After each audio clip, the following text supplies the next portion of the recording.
എല്ലാവർക്കും good vibes എന്ന എൻ്റെ യൂട്യൂബ് ചാനലിലേക്ക് സ്വാഗതം. അപ്പോൾ ഇന്നും ഞാനൊരു സിമ്പിൾ സ്ക്രിപ്റ്റിംഗ് ആണ് കൊണ്ടുവന്നിരിക്കുന്നത്. പക്ഷേ ഈ സ്ക്രിപ്റ്റിംഗ് നിങ്ങൾ എഴുതേണ്ടത് ബിസിനസ് റിലേറ്റഡ്, ബിസിനസ് ചെയ്യുന്നവർ അല്ലെങ്കിൽ അതിലെന്തെങ്കിലുമൊക്കെ ബ്ലോക്കേജസ് കാരണം ബിസിനസ് കുറച്ച് ഡള്ളാണെന്ന് ഫീൽ ചെയ്യുന്നവർ, ഒപ്പം നിങ്ങൾക്ക് ബിസിനസ്സിൽ ധാരാളം നേട്ടങ്ങൾ ഉണ്ടാകാനും അല്ലെങ്കിൽ ഏതെങ്കിലും ടാർഗറ്റ് ബേസ് ആണ് നിങ്ങളുടെ വർക്കെങ്കിൽ അതിൽ നിങ്ങളുടെ ടാർഗറ്റ് അച്ചീവ് ചെയ്യാനുള്ള ക്ലയൻസ്, കസ്റ്റമേഴ്സിനെ അട്രാക്റ്റ് ചെയ്യാനുള്ള സിമ്പിൾ സ്ക്രിപ്റ്റാണ് കേട്ടോ.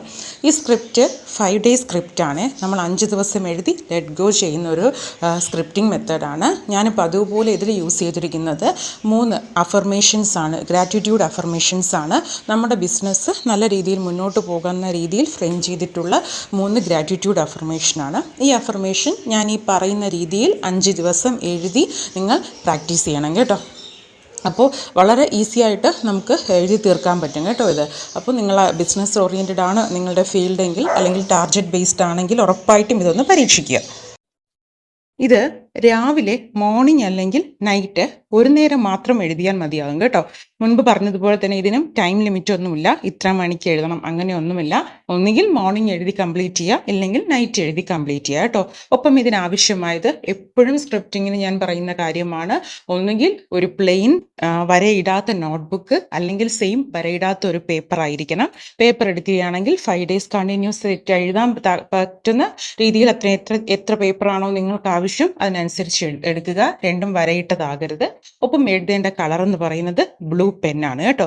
ബ്ലൂ പെൻ എന്ന് പറയുമ്പോൾ എപ്പോഴും ഒരു എനർജിയുടെ ഒരു സിമ്പിളാണ്, അലൈൻ ചെയ്യുന്നതിനൊക്കെ ഒരു സിമ്പിളായിട്ടാണ് ബ്ലൂ പെൻ എടുക്കാൻ പറയുന്നത്. ബ്ലാക്ക് കഴിവതും നിങ്ങൾ എന്ത് ചെയ്യുക, ഉപയോഗിക്കാതിരിക്കുക കേട്ടോ. ഇത്രയുമാണ് നമുക്ക് ആവശ്യം. ഒപ്പം നിങ്ങൾ ഫസ്റ്റ് മോർണിംഗ് എഴുതുന്നവരാണെങ്കിൽ മോർണിംഗ്, നൈറ്റ് എഴുതുന്നവരാണെങ്കിൽ നൈറ്റ്. ഞാൻ ഈ പറയുന്ന 3 അഫർമേഷൻസ് അതേപടി നിങ്ങൾ എഴുതുക കേട്ടോ. അതിൽ ഫസ്റ്റ് എന്ന് പറയുന്നത്, എൻ്റെ ബിസിനസ് ദിനം പ്രതി കൂടുതൽ ഉയരങ്ങളിലേക്ക് എത്തിക്കൊണ്ടേയിരിക്കുന്നതിന് നന്ദി. എൻ്റെ ബിസിനസ് ദിനം പ്രതി കൂടുതൽ ഉയരങ്ങളിലേക്ക് എത്തിക്കൊണ്ടേയിരിക്കുന്നതിന് നന്ദി. ഓരോ ദിവസവും എൻ്റെ ബിസിനസ്സിലേക്ക് പുതിയതും വിശ്വസ്തരുമായ കസ്റ്റമേഴ്സ് ധാരാളമായി വന്നു ചേർന്നുകൊണ്ടേയിരിക്കുന്നതിന് നന്ദി. ഓരോ ദിവസവും എൻ്റെ ബിസിനസ്സിലേക്ക് പുതിയതും വിശ്വസ്തരുമായ കസ്റ്റമേഴ്സ് ധാരാളം വന്നു ചേർന്നുകൊണ്ടേയിരിക്കുന്നതിന് നന്ദി. എൻ്റെ ഈ ഒരു ബിസിനസ് എന്നെ കൂടുതൽ സമൃദ്ധിയിലേക്ക് എത്തിച്ചുകൊണ്ടേയിരിക്കുന്നതിന് നന്ദി. എൻ്റെ ഈ ഒരു ബിസിനസ് എന്നെ കൂടുതൽ സമൃദ്ധിയിലേക്ക് എത്തിച്ചുകൊണ്ടേയിരിക്കുന്നതിന് നന്ദി. ഈ 3 ഗ്രാറ്റിറ്റ്യൂഡ് അഫർമേഷൻസ് ആണ് നിങ്ങൾ ആദ്യം മോർണിംഗ് ആണെങ്കിൽ മോർണിംഗ് ഒരു വട്ടം എഴുതുക, നൈറ്റ് ആണെങ്കിൽ നൈറ്റ് ഒരു വട്ടം എഴുതുക. അപ്പോൾ ഒരുപാട് പേര് ചോദിക്കുന്നുണ്ട് ഈ സ്ക്രിപ്റ്റിംഗ് എഴുതുമ്പോൾ ഈ പറഞ്ഞ ഞാനിപ്പോൾ ഈ 3 ഡേയ്സ് ആയിട്ട് പറയുന്ന സ്ക്രിപ്റ്റിങ്സ് എത്ര വട്ടം എഴുതണമെന്നൊക്കെ ചോദിക്കാറുണ്ട്. വെറും ഒരു വട്ടം മാത്രം എഴുതുക കേട്ടോ. ശേഷം നിങ്ങൾ അതിനെ ഓഡ് നമ്പർ വൈസ് വായിക്കുക. ഒരു വട്ടം മാർത്ഥമായി വായിക്കുക, അല്ലെങ്കിൽ 3 വട്ടം, അല്ലെങ്കിൽ 5 വട്ടം, ഇങ്ങനെ ഓഡ് നമ്പർ രീതിയിൽ വായിച്ചു നിർത്തുക കേട്ടോ. ഇപ്പോൾ 2 വട്ടം വായിക്കുക, 4 വട്ടം വായിക്കുക, അങ്ങനെയല്ലാതെ ഒരു വട്ടം മാർത്ഥമായി വായിച്ചു, എൻ്റെ മനസ്സ് വളരെ സാറ്റിസ്ഫൈഡ് ആണ് എന്നുണ്ടെങ്കിൽ ആ ഒരു വട്ടം നിർത്തുക.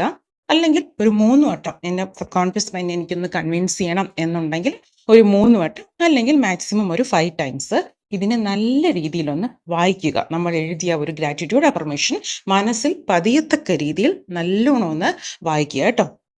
വായിച്ചതിന് ശേഷം നമ്മൾ എപ്പോഴും സ്ക്രിപ്റ്റിംഗ് എഴുതി വായിച്ചു കഴിഞ്ഞാൽ നമ്മൾ അതിനെ ഗ്രാറ്റിറ്റ്യൂഡ് പ്രകടിപ്പിക്കണം കേട്ടോ.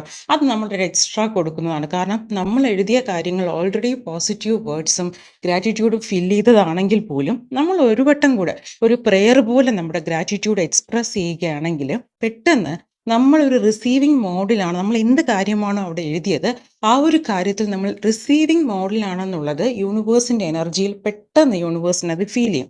അതുകൊണ്ടാണ് ഗ്രാറ്റിറ്റ്യൂഡ് ചെയ്യാൻ പറയുന്നത്.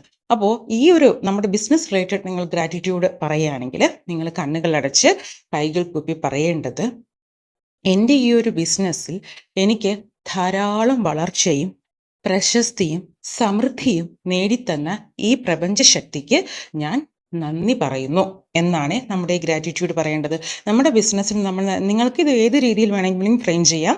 നിങ്ങളുടെ ബിസിനസ്സിൽ നിങ്ങൾ ഏതൊക്കെ രീതിയിലാണോ മുന്നോട്ട് പോകണം, സക്സസ്ഫുൾ ആയിരിക്കണമെന്ന്, എന്തൊക്കെ ഫീൽഡിലാണോ നിങ്ങൾ സക്സസ്ഫുൾ ആയിരിക്കണമെന്ന് നിങ്ങൾ വിചാരിക്കുന്നത്, ആ രീതിയിലൊക്കെ എനിക്ക് എൻ്റെ ബിസിനസ് ഇപ്പോൾ അങ്ങനെയൊക്കെയാണ് മുന്നോട്ട് പോയിക്കൊണ്ടിരിക്കുന്നത് എന്നുള്ള രീതിയിൽ നിങ്ങൾക്ക് ഗ്രാറ്റിറ്റ്യൂഡ് അഫർമേഷൻ പറയാം കേട്ടോ.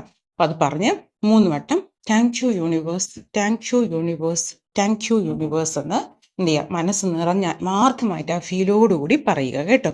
ശേഷം നിങ്ങൾക്ക് വേണമെങ്കിൽ ഇപ്പോൾ സ്ക്രിപ്റ്റിങ്സും ഇതേപോലെ ഗ്രാറ്റിറ്റ്യൂഡും ഒക്കെ എഴുതി കഴിഞ്ഞതിന് ശേഷം ഡെയിലി നിങ്ങളിപ്പോൾ 5 days ഈ ബിസിനസ് സ്ക്രിപ്റ്റിംഗ് ആ ഒരു ഇതിന് മാത്രമാണ് ചിലവാക്കുന്നതെങ്കിൽ നിങ്ങൾ നൈറ്റ് കിടക്കാൻ പോകുന്നതിന് മുമ്പ് ചെറിയൊരു വിഷ്വലൈസേഷൻ കൊടുക്കാം. നാളത്തെ ദിവസം നിങ്ങളെ അന്വേഷിച്ച് ഒരുപാട് കസ്റ്റമേഴ്സ് വരുന്നതായിട്ടും നിങ്ങൾക്ക് നല്ല നല്ല സെയിൽസ് കിട്ടുന്നതായിട്ടും ധാരാളം നിങ്ങൾക്ക് പണം നിങ്ങളിലേക്ക് എത്തിച്ചേരുന്നതായിട്ടും ഒക്കെ നിങ്ങൾക്കിതിൽ അഡീഷണൽ നിങ്ങൾക്കൊരു വിഷ്വലൈസേഷൻ കൊടുക്കാം കേട്ടോ. കാരണം അങ്ങനെ നമ്മൾ മാക്സിമം കാണുന്നതിൽ ഒരു കുഴപ്പമില്ല കേട്ടോ. നമ്മൾ ഇൻഫൈനൈറ്റായിട്ട് നമ്മുടെ വിഷ്വലൈസേഷൻ എപ്പോഴും കൊണ്ടുപോവുക. കാരണം ഒരുപാട് സമൃദ്ധി നമ്മളിലേക്ക് ഒഴുകി എത്തുന്നു എന്ന് നമ്മൾ കണ്ടാൽ മാത്രമേ അത്രയും നമ്മളിലേക്ക് ആ ഒരു പണത്തിൻ്റെ ഒഴുക്ക് അല്ലെങ്കിൽ നമുക്ക് ആ ഒരു ബിസിനസ് വളരെ വിജയത്തിലോട്ടൊക്കെ കൊണ്ടുപോകുന്നതായിട്ട് നമ്മൾ മാക്സിമം കാണുക കേട്ടോ വിഷ്വലൈസേഷൻ വന്നിട്ട്. അപ്പോൾ നിങ്ങളിപ്പോൾ ഈ ബിസിനസ് സ്ക്രിപ്റ്റിംഗ് ഇത് എഴുതുമ്പോൾ നിങ്ങൾ ഡെയിലി കിടക്കാൻ പോകുന്നതിന് മുമ്പ് നാളത്തെ ദിവസം ഒന്ന് വിഷ്വലൈസ് ചെയ്യുക കേട്ടോ. നാളത്തെ ദിവസം ഒരുപാട് കസ്റ്റമേഴ്സ്, ധാരാളം സെയിൽസ്, നിങ്ങൾ വളരെ സാറ്റിസ്ഫൈഡ് ആയിരിക്കുന്നതും നിങ്ങൾക്ക് ധാരാളം പണം നിങ്ങളിലേക്ക് ഇങ്ങനെ മണിയുടെ ഒരു ഫ്ലോ നിങ്ങൾക്ക് ധാരാളം കിട്ടുന്നതായിട്ടുമൊക്കെ ഒന്ന് മനസ്സറിഞ്ഞ് ഒന്ന് വിഷ്വലൈസേഷൻ കൂടെ ചെയ്യുക. ഇത് 5 days ആണ് നിങ്ങൾ എഴുതേണ്ടത്. 5 days എഴുതിയതിന് ശേഷം എപ്പോഴും പറയുന്നത് പോലെ ലെറ്റ് ഗോ ചെയ്യുക. ലെറ്റ് ഗോ എന്ന് പറഞ്ഞാൽ നമ്മൾ ഒന്നുകിൽ നിങ്ങൾക്ക് ആ ഒരു സ്ക്രിപ്റ്റിങ് ബേൺ ചെയ്ത് കളയാം, അല്ലെങ്കിൽ അതിനെ മടക്കി സൂക്ഷിക്കാം. അതൊക്കെ നിങ്ങളുടെ ഇഷ്ടമാണ്. പിന്നെ നമ്മൾ അതിന് റെഫർ ചെയ്യുകയോ നമ്മൾ സാധാരണ വലിയ ലോങ് ടേം സ്ക്രിപ്റ്റിംഗ് ഒക്കെ എഴുതുന്നത് പോലെ നിരന്തരം വായിക്കുകയോ ചെയ്യേണ്ട ആവശ്യമില്ല. ഇനി നിങ്ങൾക്ക് ഈ ഒരു ബിസിനസ് എന്നൊക്കെ പറയുമ്പോൾ നമുക്ക് എപ്പോഴും നമുക്ക് ആ ഒരു സെയിൽസ് ആയിക്കോട്ടെ, ആ ഒരു കസ്റ്റമേഴ്സ് ഉണ്ടായിരിക്കും. അപ്പോൾ ഞാൻ ഈ പറഞ്ഞൊരു ബിസിനസ് സ്ക്രിപ്റ്റ് നിങ്ങൾ ഇങ്ങനെ കൂടെ ഒന്ന് ട്രൈ ചെയ്യാം കേട്ടോ. എല്ലാ മന്തിൻ്റെ തുടക്കത്തിലും 1 to 5 ആദ്യം മന്ത് 1-ാം തീയതി മുതൽ 5-ാം തീയതി വരെ നിങ്ങൾ ഈ ഒരു പ്രാക്ടീസ് ചെയ്യുക. ഈ സ്ക്രിപ്റ്റിംഗ് ഒന്ന് എഴുതുക കേട്ടോ. കാരണം അങ്ങനെയാണെങ്കിൽ നമുക്ക് സ്ഥിരമായിട്ട് ഓരോ മന്തും നിങ്ങൾ കണ്ടിന്യൂസ് ആയിട്ട് ചെയ്തു പോവുകയാണെങ്കിൽ അതിൻ്റെ ഒരു നേട്ടം നിങ്ങൾക്ക് ഉറപ്പായിട്ടും ഉണ്ടാകും. നിങ്ങളുടെ ആ മന്ത് നന്നായിട്ട് സ്മൂത്തായിട്ട് പോകും. അതുപോലെ ടാർഗറ്റ്സ് ഒക്കെ കംപ്ലീറ്റ് ചെയ്യുന്നവരാണെങ്കിൽ അതിലൊക്കെ നിങ്ങൾക്ക് ഒരുപാട് ഇമ്പ്രൂവ്മെൻറ്റ്, നിങ്ങൾ മുമ്പ് സഫർ ചെയ്തിരുന്നതിനേക്കാളും വളരെ നേട്ടത്തിൽ, എന്ന് വെച്ചാൽ നമ്മളിപ്പോൾ ഒരു ക്ലയൻറ്റിനെ കൺവിൻസ് ചെയ്യുമ്പോഴൊക്കെയും അത് നമുക്ക് വളരെ നേട്ടമായി വരും. കാരണം നമ്മുടെ മനസ്സിൽ ആ കോൺഫിഡൻസ് വർദ്ധിക്കും, ആ പോസിറ്റീവായിട്ടുള്ള വൈബ്രേഷൻ നമുക്ക് ഒരുപാടുള്ളത് കാരണം നമുക്ക് കൺവിൻസിങ് കുറച്ച് ഈസി ആയിരിക്കും കേട്ടോ. അപ്പോൾ നിങ്ങൾ ഒരു മന്തിൻ്റെ ഫസ്റ്റ് ഇങ്ങനെ ഒരു ഹാബിറ്റ് വയ്ക്കും. ബിസിനസ് ചെയ്യുന്നവരാണെങ്കിൽ ഒരു 1-ാം തീയതി മുതൽ 5-ാം തീയതി വരെ എല്ലാ മാസവും ഈ ഒരു സ്ക്രിപ്റ്റിംഗ് പതിവാക്കും നിങ്ങൾ.